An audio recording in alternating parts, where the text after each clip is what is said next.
Alex Chen sat in the back row of the lecture hall, his thin frame almost disappearing into the oversized desk chair.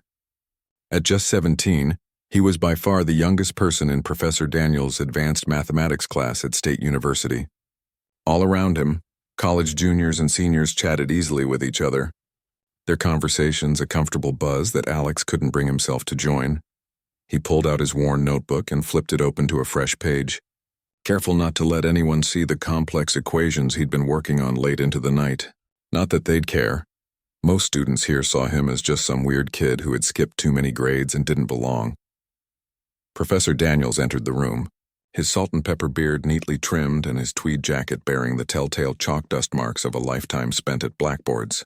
The room quieted as he set down his battered leather briefcase. "Good morning, everyone," he said, his voice carrying easily to the back where Alex sat. "Let's dive right into today's topic, differential topology and its applications." Alex felt a small thrill run through him. This was the subject he'd been reading about for months, staying up until the small hours with textbooks borrowed from the university library. The librarians had stopped questioning why a high school student needed graduate-level math texts. They just smiled and stamped his card now. As Professor Daniels began writing equations on the board, Alex noticed a small error in one of the formulas. His heart raced. Should he say something? His hand twitched upward slightly, but then he saw the confident faces of the college students around him and slowly lowered it. The professor would catch it himself, surely, but 5 minutes later, Professor Daniels was still building on the flawed equation. Alex's stomach knotted.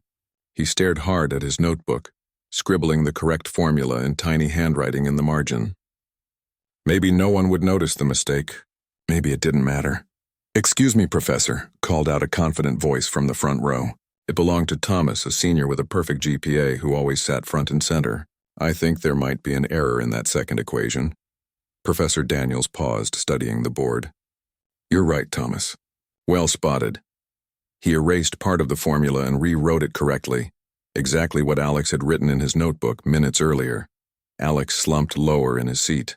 He should have spoken up. But the thought of all those eyes turning to look at him, the youngest person in the room pointing out a mistake made by a professor with a PhD and dozens of published papers. He couldn't do it.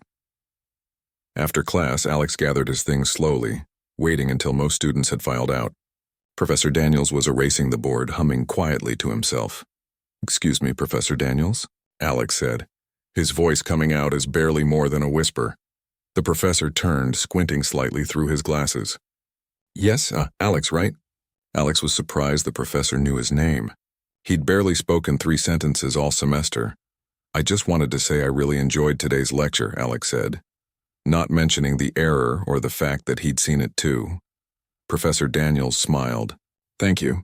Though I must admit, I wonder why you're taking this class at all. Your test scores are perfect, quite remarkable actually, but you never participate in discussions. Are you finding the material challenging enough?" Alex blinked, taken aback. "The material it's great. I don't like talking in front of everyone." Professor Daniels nodded thoughtfully. "I understand.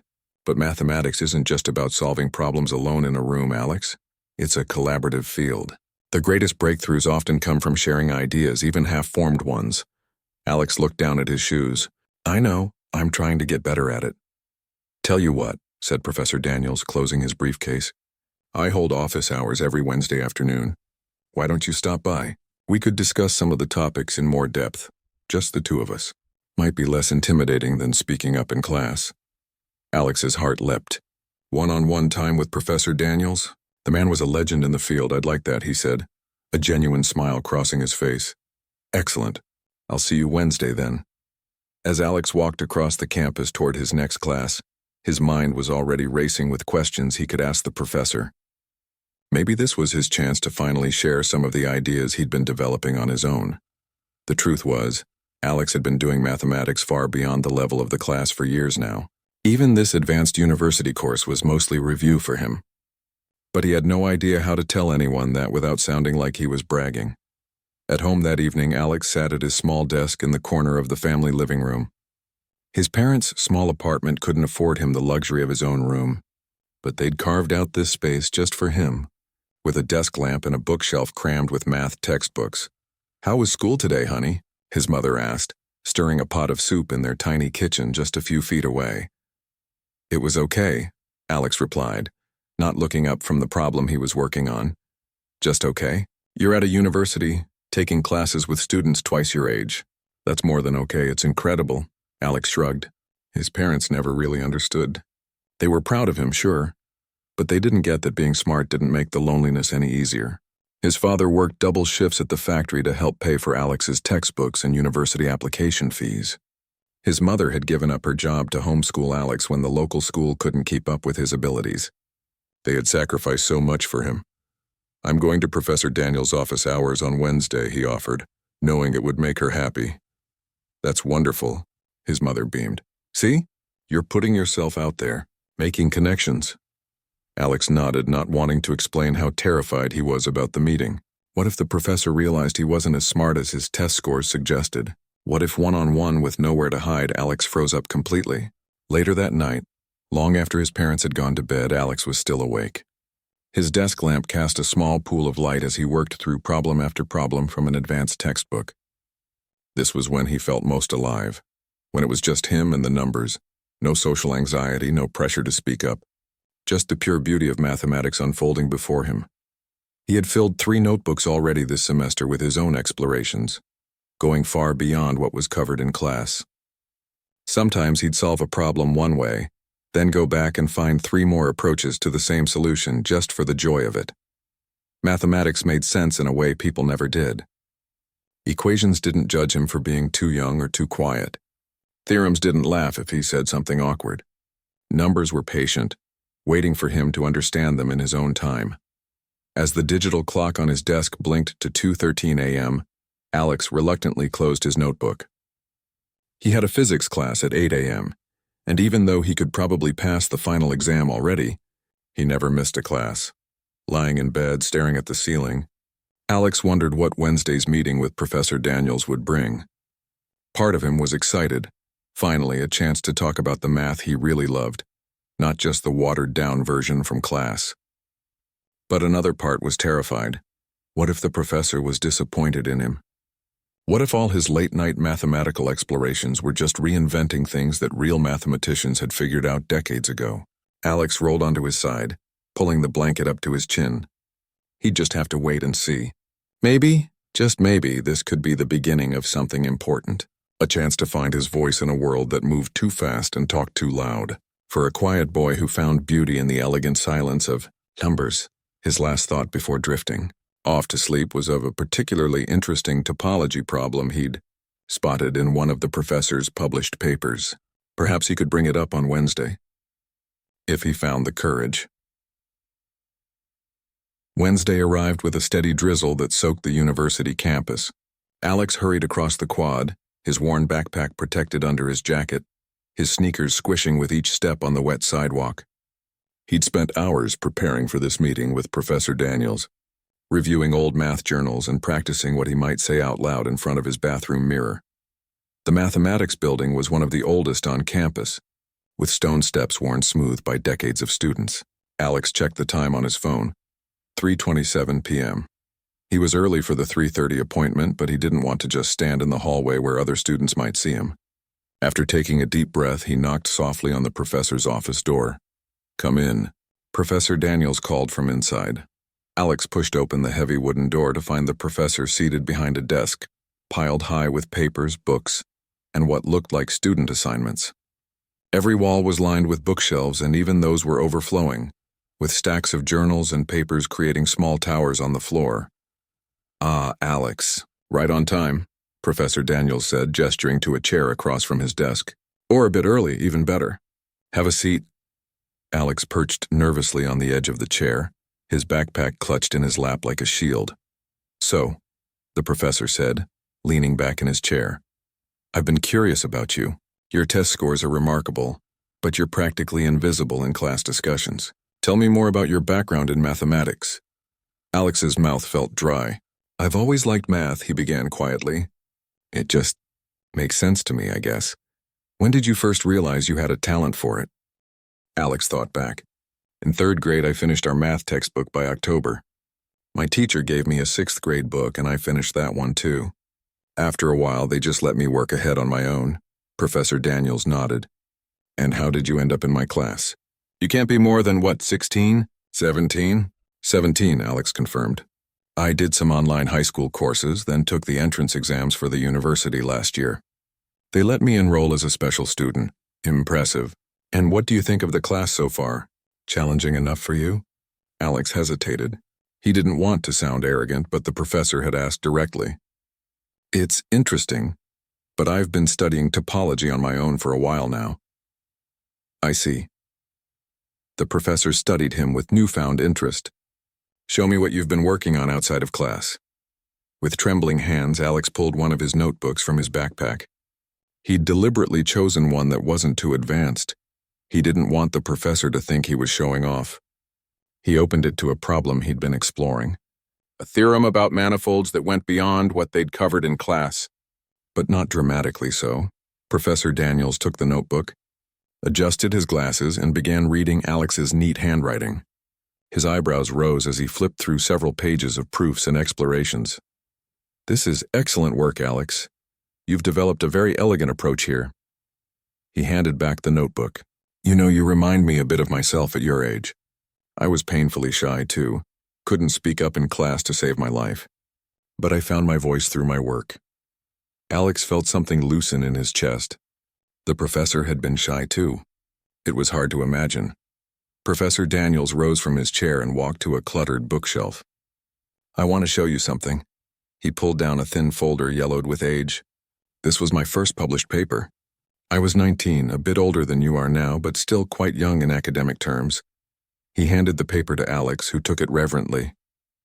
The title read, Approaches to Unsolved Problems in Algebraic Topology, with Daniel Daniels listed as the author. I was fascinated by the big unsolved problems even then, the professor continued. There's something captivating about questions that have stumped the brightest minds, isn't there? Alex nodded enthusiastically. I read about them all the time. The Riemann hypothesis, P versus NP, the Hodge conjecture. Exactly, Professor Daniels beamed.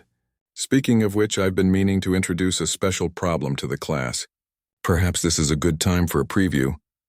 He cleared a space on his desk and pulled out a fresh sheet of paper. Have you heard of the Kelsey-Witten conjecture? Alex's eyes widened. The topology problem about closed manifolds? I've read about it, but I've never seen the full formulation. Not many have, Professor Daniels said, beginning to write out a series of complex equations and definitions. It's been around for about 30 years now, stumping everyone who's approached it. I've worked on it myself on and off for the past decade. Alex leaned forward, drinking in every symbol the professor wrote. The Kelsey-Witten conjecture was legendary in certain mathematical circles, a problem that seemed simple at first glance, but had resisted all attempts at a solution. There, Professor Daniels said, pushing the paper toward Alex. That's the formal statement of the problem. Deceptively straightforward, isn't it? Alex stared at the page, his mind already racing through possible approaches. It looks almost elegant. That's the trap, the professor chuckled. All the truly difficult problems look elegant. It's finding the path to the solution that's messy. Have you come close?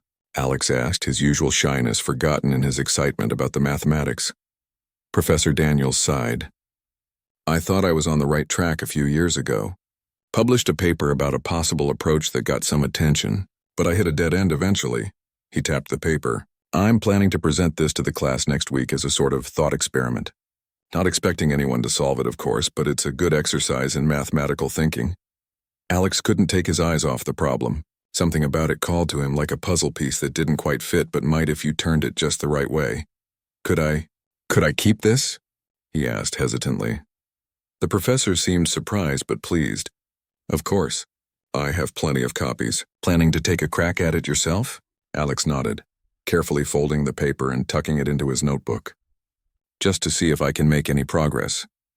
Well, don't let it distract you from your coursework, Professor Daniels said with a smile. But I'd be interested to hear your thoughts on it.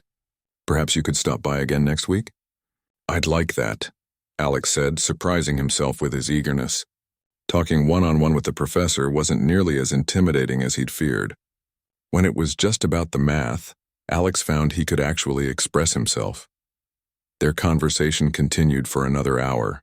ranging from Alex's independent studies to Professor Daniels' current research.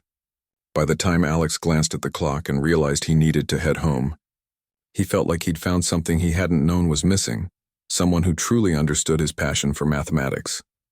Same time next Wednesday? Professor Daniels asked as Alex packed up his things. Definitely, Alex replied with a genuine smile. Outside, the rain had stopped, and weak sunshine broke through the clouds. Alex barely noticed the puddles as he walked back across campus, his mind completely absorbed by the Kelsey-Witten conjecture. He pulled out the paper again, reading it as he walked, nearly bumping into other students. That evening at home, Alex barely touched his dinner. His parents exchanged worried glances across the table. "Are you feeling okay?" his mother asked. "You've hardly eaten anything." "I'm fine," Alex replied distractedly. "Just thinking about something." "Something from your meeting with the professor?" his father asked. "How did that go, by the way?" This got Alex's attention. It was great, actually. We talked about math the whole time, and he showed me this really famous unsolved problem that he's going to present to the class next week. His parents smiled at each other, relieved to see their son animated about something other than his solitary studies. "That's wonderful, honey," his mother said. "You see? I told you putting yourself out there would be worth it." Alex nodded, but his mind was already drifting back to the problem. After helping with the dishes, he retreated to his desk corner and pulled out a fresh notebook. At the top of the first page, he wrote Kelsey-Witten conjecture and underlined it twice. For the next 3 hours, he worked steadily, exploring different approaches to the problem, writing out partial solutions and then crossing them out when he hit roadblocks. His usual methodical approach felt inadequate here. This problem required creative leaps he wasn't sure he could make. By midnight, his notebook was filled with failed attempts. Frustrated but not discouraged, Alex finally went to bed, the equations following him into his dreams. The next day in class, Alex paid more attention than usual to Professor Daniels' lecture, looking for any insights that might help with the conjecture. When the professor announced they would be discussing a famous unsolved problem the following week, Alex noticed several students rolling their eyes or groaning quietly. "Don't worry," Professor Daniels said with a laugh. "I don't expect any of you to solve it. It's stumped professional mathematicians for decades. But wrestling with these kinds of problems is excellent training for mathematical thinking." After class, Thomas, the confident senior who always sat in the front row, approached Alex as he was packing up his things.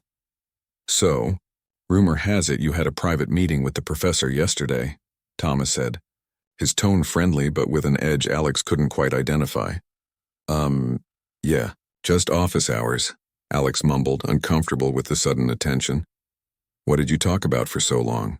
"Jake saw you leaving Daniel's office after 4:30. Alex shrugged, not meeting Thomas's eyes. "Just some math stuff. Well, whatever it was, you must have impressed him. He never spends that much time with undergrads." Thomas studied Alex with new interest. "You know, we have a study group that meets on Fridays. You should join us sometime." Before Alex could formulate a response, Thomas had moved on, joining a group of friends by the door. Alex stood there, backpack half-zipped, wondering if he'd just been invited to be friends or if Thomas was simply curious about what the professor saw in him. Either way, Alex had more important things to focus on. The Kelsey-Witten conjecture was waiting, and he had a feeling that if he could just find the right angle, he might be able to make some progress on it. Not solve it completely, he wasn't that arrogant, but maybe push the understanding forward a bit. As he walked home, Alex felt something new stirring inside him, a sense of purpose and excitement that went beyond his usual love of mathematics. For the first time, he wasn't just learning what others had discovered. He was venturing into unknown territory, where the maps ended and only blank space remained. And somehow that made all the difference. 3 weeks passed in a blur of equations and sleepless nights. Alex had become completely absorbed in the Kelsey-Witten conjecture, filling notebook after notebook with attempts to crack it. His usual neat handwriting had given way to hurried scrawls as ideas came faster than he could properly document them.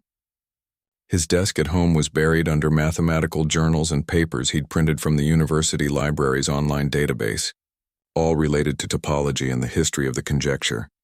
Even his parents had started to worry. They'd always supported his mathematical pursuits, but now he was skipping meals, staying up until 3 or 4 in the morning, and walking around with dark circles under his eyes. "Maybe you should take a break," his mother suggested one evening, setting a plate of barely touched dinner aside for him to eat later. "This problem has been around for decades. It's not going anywhere." Alex nodded absently, already lost again in his calculations. He knew she was probably right, but he couldn't stop now. He felt like he was getting closer, circling around something important even if he couldn't quite see it yet. At school his grades remained perfect, but he'd become even more withdrawn than before. In Professor Daniels' class, the Kelsey-Witten conjecture had been introduced to much less excitement than Alex had felt. Most students had dutifully copied down the problem statement and promptly forgotten about it, focusing instead on material that would actually be on the final exam. Only Thomas had shown genuine interest, staying after class to ask Professor Daniels more questions about it. Alex had lingered nearby, listening to their conversation while pretending to organize his notes. "So no one's even come close to solving it?" Thomas had asked. "There have been some promising approaches," Professor Daniels replied. "I published a paper myself exploring one avenue, but it ultimately led to a dead end. That's the nature of these grand challenges. They resist our best efforts until someone finds just the right perspective." Thomas had nodded thoughtfully. "And if someone did solve it, what would happen?" "Well, in addition to the considerable mathematical prestige, there's actually a cash prize attached to this one. The Kelsey Foundation offers $100,000 to whoever provides a complete solution." The professor chuckled. "But I wouldn't count on retiring early. The odds of solving it are, well, astronomical would be putting it mildly. $100,000. Alex hadn't known about the prize money, and honestly, he didn't care much. It was the problem itself that fascinated him, not any potential reward. But he couldn't help thinking what that kind of money could do for his family. His father wouldn't have to work double shifts anymore. His mother could go back to school like she'd always wanted. They could move to a bigger apartment, one where Alex might even have his own room. But those were just daydreams. The reality was that Alex was no closer to solving the conjecture than anyone else. Each promising path he explored eventually led to the same brick walls that had stopped others before him. Today, he sat on the crowded city bus heading home from campus, squeezed between an elderly woman with grocery bags and a man in a business suit talking loudly on his phone. The bus lurched and swayed through traffic, but Alex barely noticed. He was staring out the window, watching raindrops race down the glass, his mind still turning over the problem. He'd been approaching it all wrong, he realized. Everyone had. They were trying to build a solution from the ground up, starting with what they knew and extending outward. But what if the answer wasn't about adding something new, but about seeing the connections that were already there? The thought hit him so suddenly that he jerked upright, accidentally bumping the elderly woman beside him. "Sorry," he mumbled, reaching into his backpack for something to write on. He found only a crumpled receipt from the campus coffee shop, where he'd bought his daily large black coffee this morning. It would have to do. With a pen fished from the bottom of his bag, Alex began scribbling tiny equations on the back of the receipt, his hand shaking with excitement. He was thinking about a theorem from number theory, a completely different branch of mathematics than topology. No one had tried applying it to the Kelsey-Witten conjecture, because the connection wasn't obvious. But Alex had been reading widely, pulling in ideas from all areas of math in his desperate attempts to find a foothold. And now, looking at the problem through this unlikely lens, he saw something no one else had noticed. The bus announcement system called out his stop, but Alex didn't hear it. The elderly woman had to tap him on the shoulder. "Young man, isn't this your stop?" Alex looked up, disoriented. "What? Oh yes, thank you." He stuffed the receipt in his pocket and hurried off the bus just as the doors were closing. The walk to his apartment building was a blur. His mind was racing ahead, following this new approach, testing it against the objections he could anticipate. By the time he reached his front door, he was convinced he was onto something real. "Alex, is that you, honey?" His mother called from the kitchen as he burst in. "Yeah, it's me," he replied, already heading straight for his desk corner. "Dinner will be ready in half an hour," she said. But Alex barely heard her. He dropped his backpack, pulled out his notebooks, and spread them across his desk. The receipt came out of his pocket. its precious equations now slightly smudged but still legible. For the next several hours, Alex worked feverishly, transferring his rough ideas to proper notation, checking and double-checking his logic. His parents left a plate of food beside him that went cold and untouched. Eventually, they went to bed, his father gently squeezing his shoulder as he passed. "Don't stay up all night, son." But Alex did stay up all night. As the apartment grew quiet and the city outside his window gradually darkened, he worked on, filling page after page with calculations. At some point, he realized he needed more advanced references than he had at home. Grabbing his laptop, he accessed the university's online library, downloading papers on obscure applications of number theory, cross-referencing them with the latest work on topology. By the time dawn began to lighten the sky outside his window, Alex had filled an entire new notebook. His hand cramped from writing and his eyes burned from staring at screens and papers all night. But he had done it. He had found a path through the mathematical wilderness that no one else had seen. The Kelsey-Witten conjecture wasn't solved yet. He still had plenty of details to work out. But for the first time, he could see the whole shape of the solution. It was like standing on a mountaintop and finally glimpsing the distant sea after weeks of trudging through forests with no view. Alex leaned back in his chair, stretching his stiff muscles. He should feel elated, triumphant. Instead, a new anxiety began to creep in. What if he was wrong? What if this approach, which seemed so promising now, had some fatal flaw he hadn't spotted? What if he showed his work to Professor Daniels only to be gently told that he'd made a simple mistake? Or worse, that someone had already tried this exact approach and failed. Alex looked at his phone. It was 5:37 a.m. He had class at 9 and if he hurried, he could still get a couple of hours of sleep. But his mind was too wired for rest. Instead, he decided to take a shower and then review his work one more time with fresh eyes. Standing under the hot water, Alex let his thoughts wander. He imagined showing his solution to Professor Daniels, seeing the older man's eyes widen in surprise and then respect. He imagined his name on a published paper, perhaps even speaking at a conference about his approach.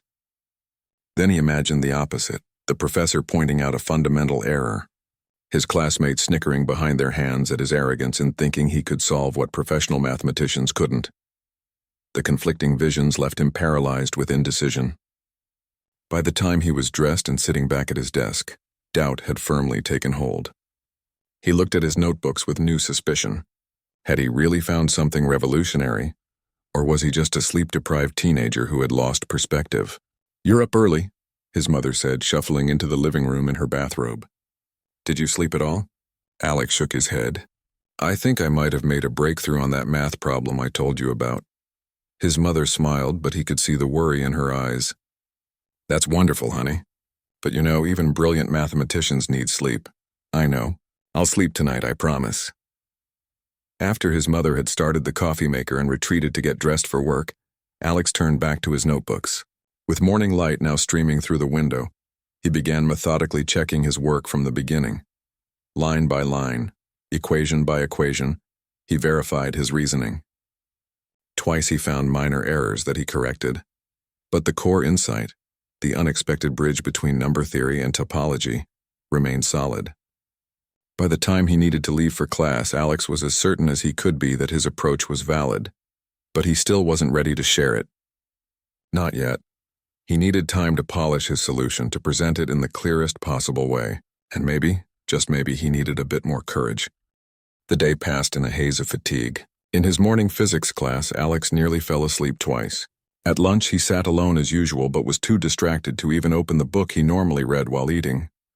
And when it came time for Professor Daniels's class, Alex found himself unable to focus on the lecture at all, his mind constantly drifting to the solution, burning a hole in his backpack. After class, he debated approaching the professor but lost his nerve. Not today. He needed to prepare more to make sure everything was perfect. For the next 3 days, Alex refined his work. He rewrote his solution from scratch in a new notebook, making the presentation as clear and elegant as possible. He anticipated potential questions and prepared answers. He even practiced explaining his approach out loud to his bedroom mirror, something that made him feel ridiculous but also helped organize his thoughts. And still, every time he had the opportunity to speak to Professor Daniels, something held him back. What if he was wrong? What if his solution was obviously flawed to a more experienced mathematician? The thought of embarrassing himself in front of the one person whose opinion he truly valued was almost unbearable. On the fourth day after his breakthrough, Alex was sitting on a bench outside the mathematics building, still debating whether today would be the day he'd finally show his work to the professor. The spring sun was warm on his face, and for the first time in weeks, he allowed himself to simply sit and breathe, not thinking about equations or conjectures. "You look like you're carrying the weight of the world on your shoulders," said a familiar voice. Alex looked up to see Professor Daniels standing beside the bench, briefcase in hand, a concerned expression on his face. "Oh, hi, Professor," Alex said, suddenly flustered. "I was just thinking." Dangerous activity," the professor said with a small smile. "Especially for mathematicians. We tend to get lost in our thoughts and forget the world around us."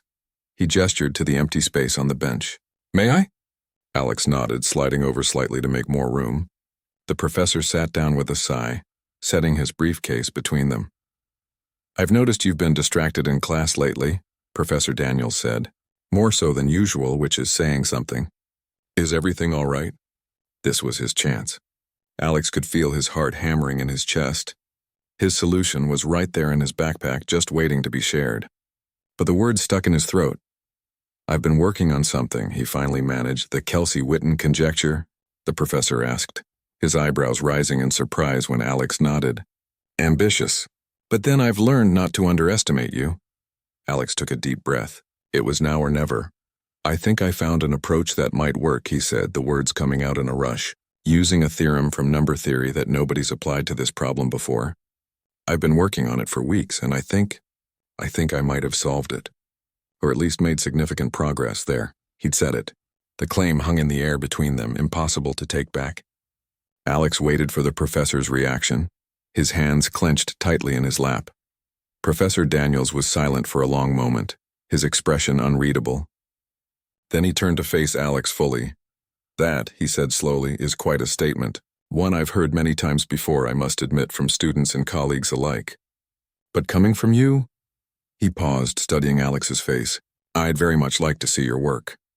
With trembling hands, Alex unzipped his backpack and pulled out the notebook containing his polished solution.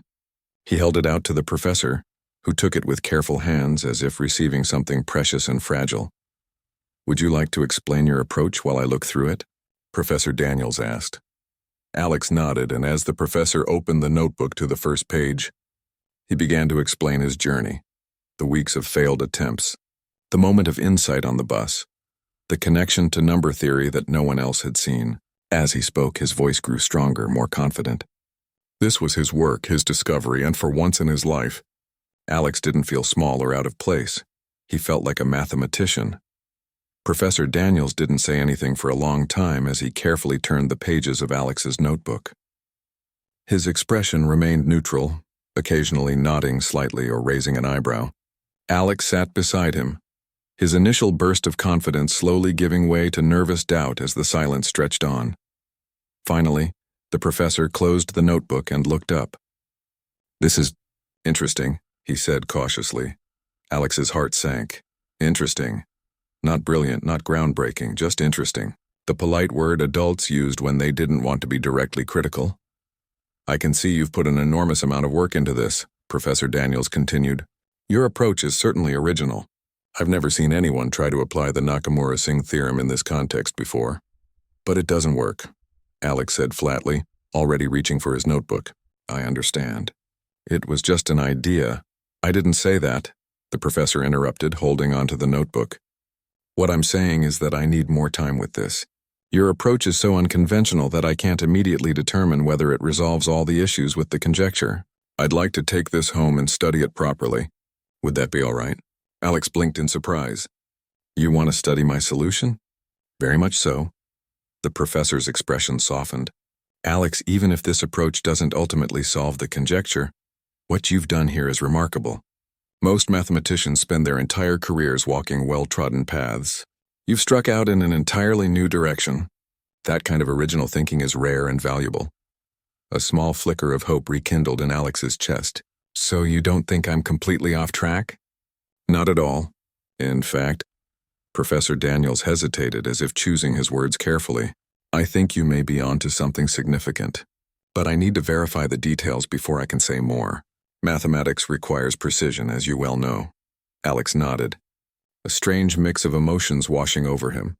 Relief that the professor hadn't immediately dismissed his work, excitement that it might actually have merit, and anxiety about what would happen next. When can how long do you think?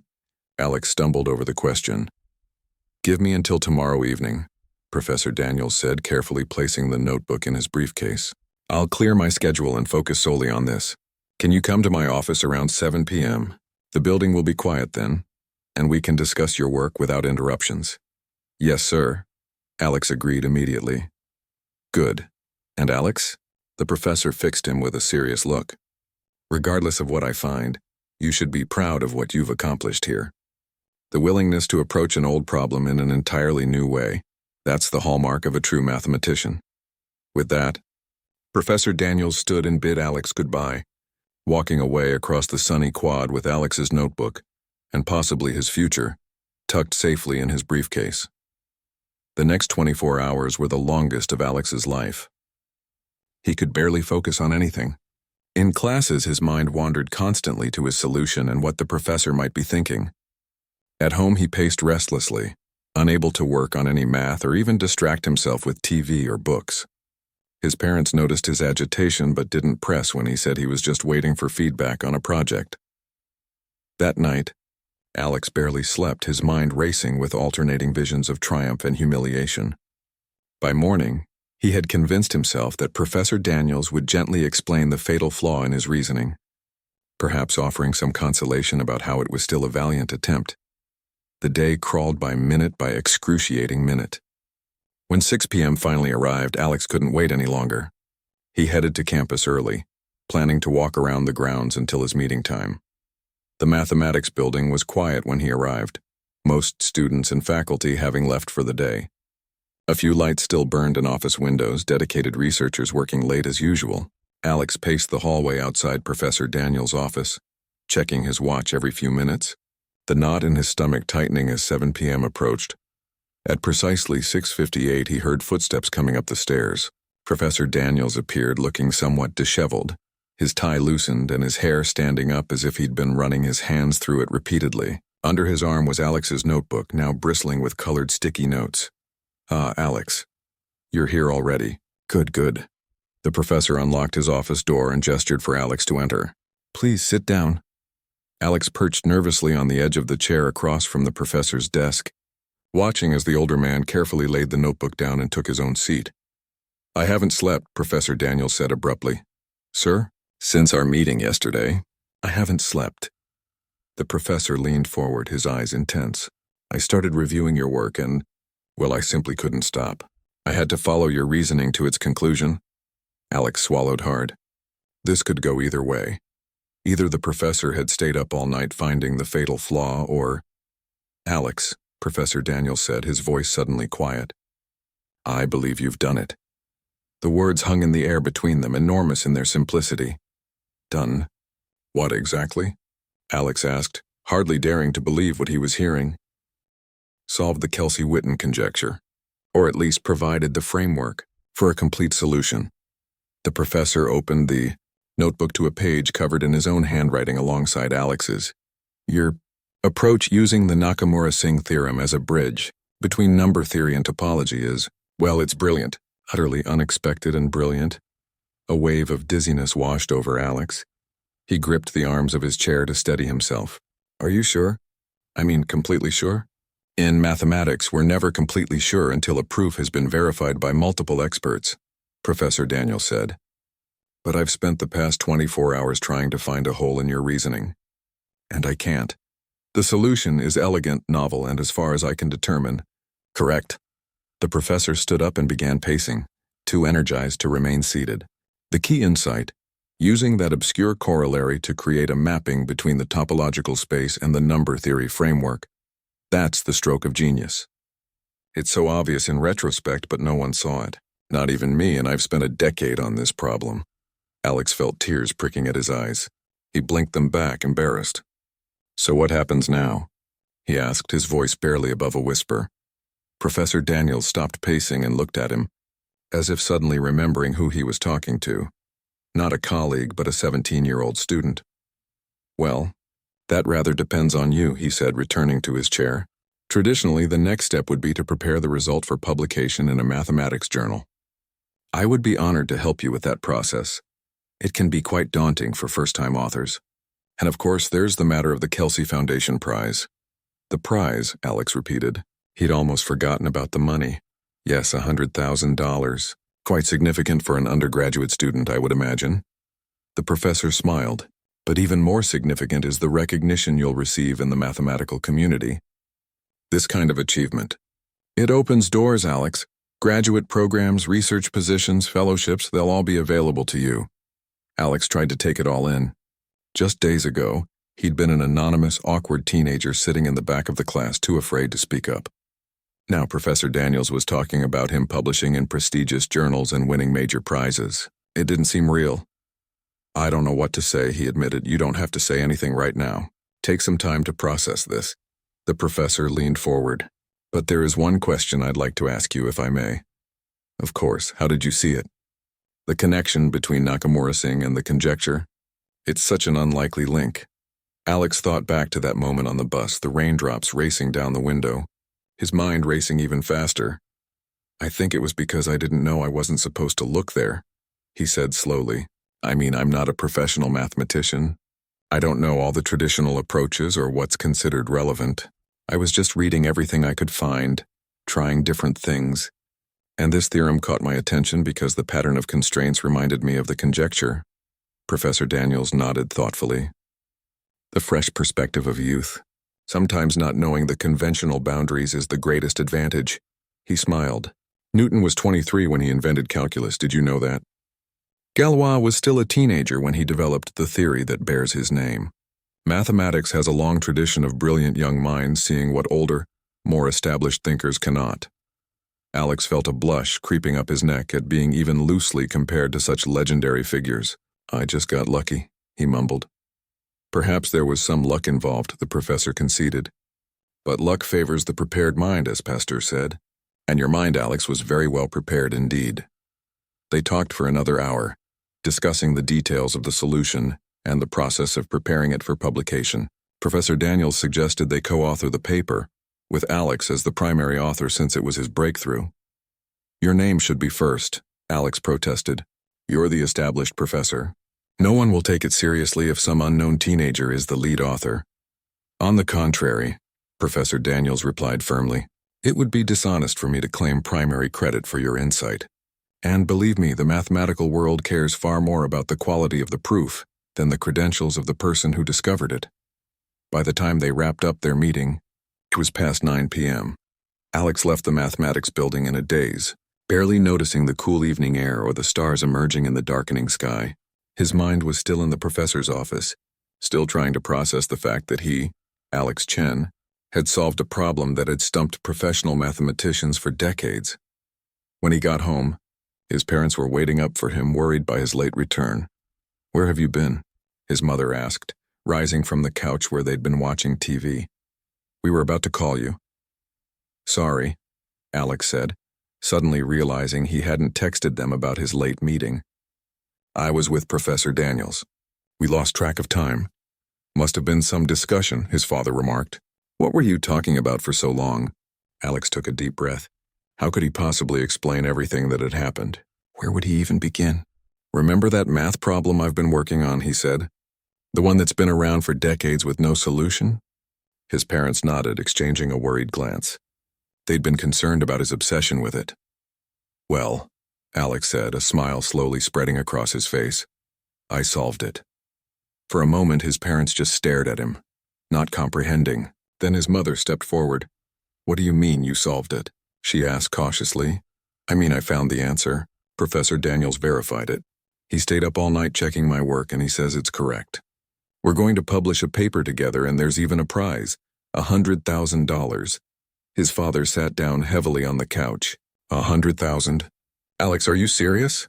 Completely serious, Alex replied, the reality of it finally beginning to sink in as he said the words aloud. Professor Daniels says it's a significant contribution to mathematics. He wants to help me prepare it for publication. His mother's eyes filled with tears. She pulled him into a tight hug. Oh, Alex, we always knew you were special, but this is extraordinary. His father joined the hug, his strong arms encircling both of them. I don't understand the first thing about what you've done, he said, his voice rough with emotion. But I am so proud of you, son. Standing there in his parents' embrace, Alex felt a warmth spreading through his chest. All those late nights, all that solitary work, all the times he'd felt like an outsider, it had all led to this moment. He'd found his place in the world, a place where his particular kind of brilliance was not just accepted but celebrated. Later that night, lying in bed but too wired to sleep, Alex stared up at the ceiling and thought about all that had happened and all that was still to come. There would be the paper to write, the inevitable scrutiny from other mathematicians, perhaps even presentations to give. The thought of standing in front of an audience made his stomach clench with anxiety, but alongside the fear was a new feeling, a quiet confidence that hadn't been there before. He'd solved the Kelsey-Witten conjecture.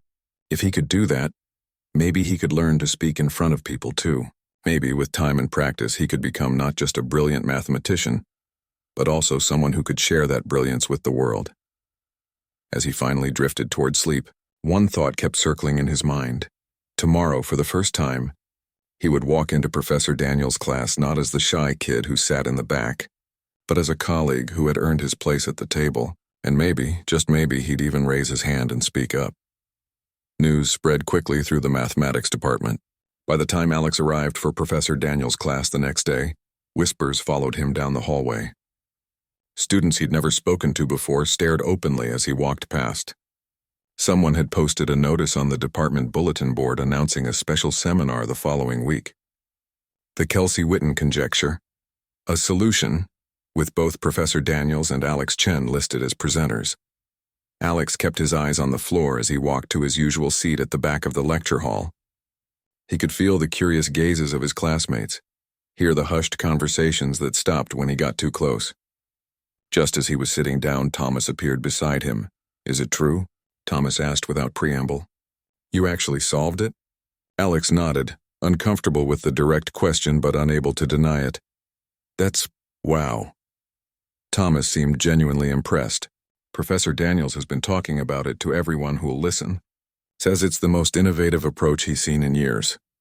Before Alex could respond, Professor Daniels entered the room. The class fell silent as he set his briefcase on the desk at the front. Instead of immediately starting his lecture as usual, the professor looked up and found Alex with his eyes. Before we begin today, I have an announcement, he said. As some of you may have already heard, we have reason to celebrate an extraordinary achievement by one of our own. Alex Chen has developed what appears to be a complete solution to the Kelsey-Witten conjecture.